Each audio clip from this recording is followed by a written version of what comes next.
Good morning, everyone. This is Sarah with the Pickaway County Library, and I'm here to bring you our baby toddler story time. We're going to start out with a song. It's called Pumpkins and Apples. Are you ready? We're going to sing this to the tune of Have You Ever Seen a Lassie? Have you ever seen a pumpkin, a pumpkin, a pumpkin? Have you ever seen a pumpkin that grows on a vine? A round one, a tall one, a fat one, a small one. Have you ever seen a pumpkin that grows on a vine? Have you ever seen an apple, an apple, an apple? Have you ever seen an apple that grows in a tree? A big one, a tiny one, a mushy one, a crunchy one. Have you ever seen an apple that grows in a tree? Good job. You guys did really good.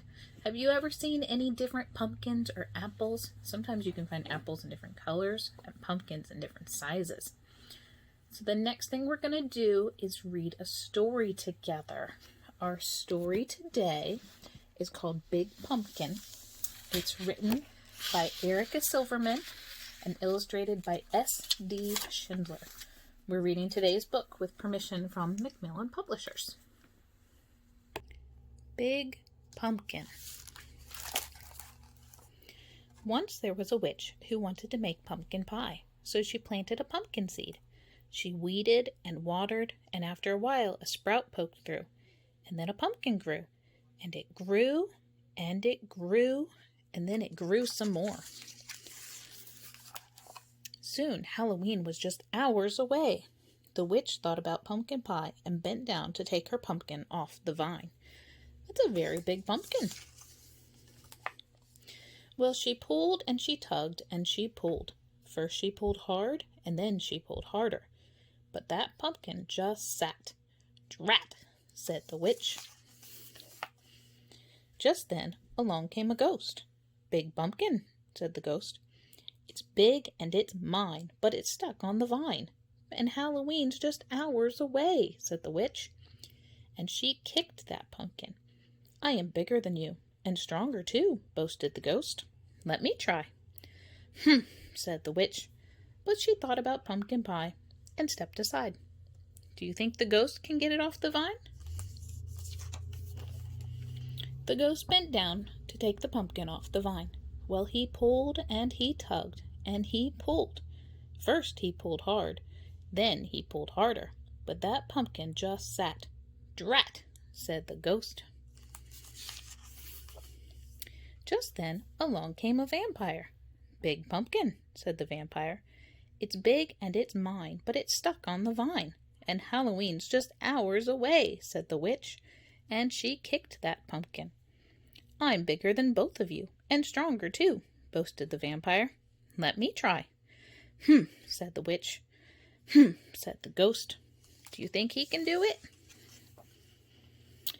But they thought about pumpkin pie and stepped aside.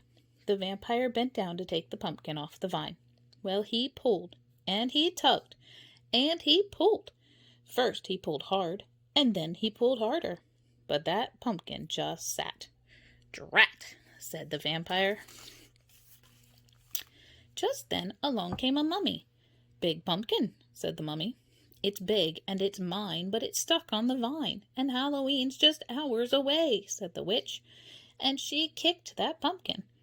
I am bigger than all of you, and stronger too, boasted the mummy. Let me try.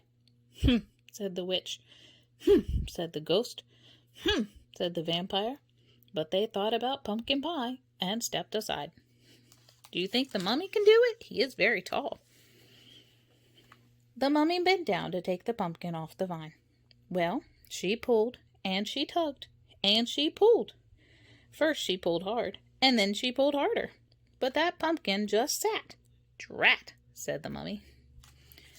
Well, she didn't get it. Just then along came a bat.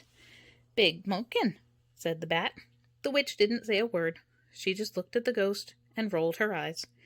The ghost looked at the vampire. The vampire looked at the mummy. They all looked at the little bat, and they started to laugh. I may not be big, and I may not be strong, said the bat, but I have an idea.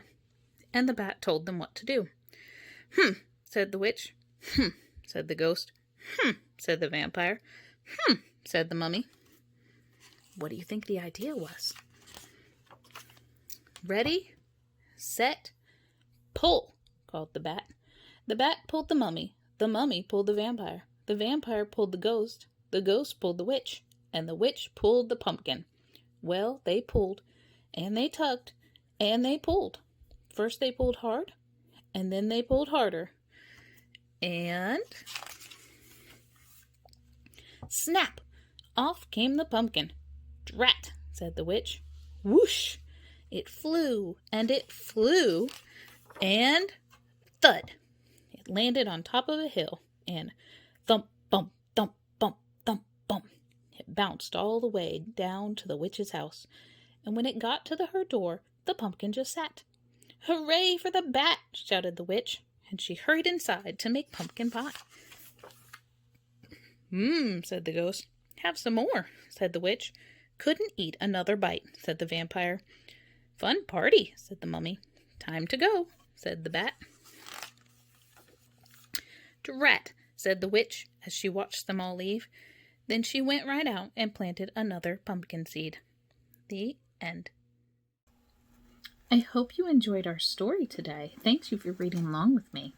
This book and lots of others are available in the Youth Services Department and are ready and available for pickup or to be placed on hold. So get online or come in to see us and choose some books to read at home. For the next part of our story time, we're going to use a sensory bin. In our sensory items today, we're going to do a scoop and pour activity using empty containers with jack-o'-lantern faces drawn on, scoops of different sizes, and small orange items to fill our jack-o'-lanterns with. Let's take a look and get started. The first thing you will need to do is find some empty containers and draw jack-o'-lantern faces on them. If you don't want this to be permanent, you can use a wet erase marker so it can be washed off. These are just the bottom of 2-liter bottles. So they've been cut off, and I have used a permanent marker, just a Sharpie, to draw on jack-o'-lantern faces in different styles. Nothing fancy. You can have your little one help you draw. They can draw any type of face they would like. Now you can offer some different size scoops or spoons. I have used in our container today some orange pom-poms, some different shaped pastas. Any shapes will do, any colors, and some pumpkin seeds. So you can use your scoop. I have a cup today. Scoop them up and put them into the pumpkin. And as you fill them up, they will look more and more like a jack-o'-lantern. This is a nice way to do a pumpkin with your little one that isn't going to be very messy. If you have a little one that has sensory issues and does not want to deal with the squishy texture of pumpkin guts, this is perfect. It's all nice and dry and it won't stick to their fingers. The next thing we're going to do is our activity. For this activity, we're going to use some orange felt, just like this. I've cut it into strips, and some green pipe cleaners. I have one right here. I have twisted it around my finger and then pulled it out so it looks like a vine. You're going to take your orange felt and cut out some pumpkin shapes. I have made some already. There are small, medium, and large. They don't have to be perfect. All pumpkins are different.